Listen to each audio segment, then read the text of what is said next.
స్థాపించి 18 ఇయర్స్ అవుతుంది. ఇది ఒక ఏ పార్టీకి సంబంధం లేని సంస్థ. ఇది కులాలకు మతాలకు అతీతంగా ఏర్పడిన సంస్థ. ఇది ఎక్కడ ఏ విపత్తు వచ్చినా, ఏ వరద నష్టం జరిగినా, ఎక్కడున్నా కానీ ఫస్ట్ ఎస్ఆర్ఆర్ ఫౌండేషన్ అక్కడ సభ్యులు ముందు ఉంటుండ్రు.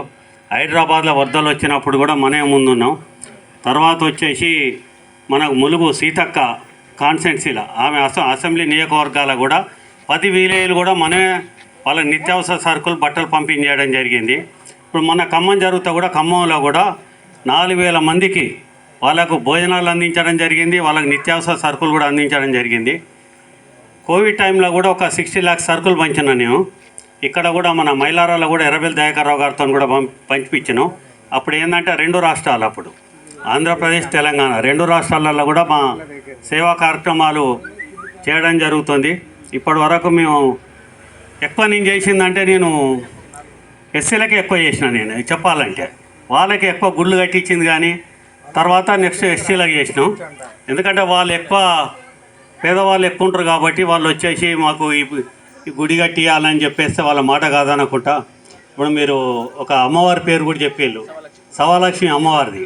గట్టికాల వాళ్ళని దగ్గరికి వచ్చేళ్ళు వాళ్ళందరూ వచ్చేసి మాకు ఎవరెవరో చెప్పి చేస్తామని చెప్పి మాకు మోసం చేసిండు. మీరు కంపల్సరీ మీరు రావాలి, మీరు వస్తేనే మాకు గుడి కంప్లీట్ అవుతుందని నాకు బ్రహ్మరథం పట్టిలు. గట్టికాలు మొత్తం వచ్చేసి ఎస్సీలు మొత్తం అందరూ రోడ్డు మీదకి వచ్చేసి నన్ను తీసుకుపోయి అపూర్వ సాధారణంగా వాళ్ళకు స్వాగతం పలికి ఆ టెంపుల్ కూడా స్లాబ్ కూడా వేయించడం జరిగింది.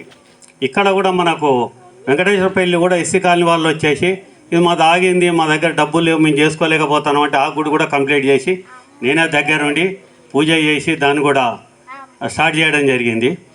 ఎక్కడ ఏది జరిగినా కానీ పేదవాళ్ళని దృష్టిలో పెట్టుకొని మా ఫౌండేషన్ పనిచేస్తుంది. రాజకీయ నాయకుల్లాగా వాగ్దానాలు చేసి ఇది చేస్తాం అది చేస్తాం మోసం చేశాడు. మా ఫౌండేషన్ లక్ష్యం కాదు, అది చెయ్యం కూడా మేము.